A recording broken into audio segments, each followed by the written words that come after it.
Bağışla ya Rabbi günahıma benim.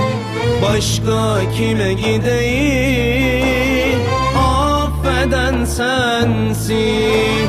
Bağışla ya Rabbi günahıma benim. Başka kime gideyim, affeden sensin. Ben kulum, sen Rabbimsin, ben cahilim. Sen alimsin, ben acizim. Sen azimsin, bağışla ya Rabbi. Ben kulum, sen Rabbimsin, ben cahilim. Sen alimsin, ben acizim. Sen azimsin, bağışla ya Rabbi.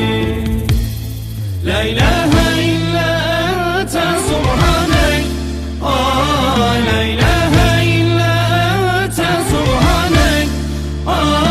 Subhaneke Rabbi, subhanek.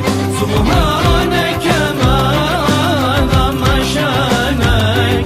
Subhaneke Rabbi, subhanek. La ilahe illallah.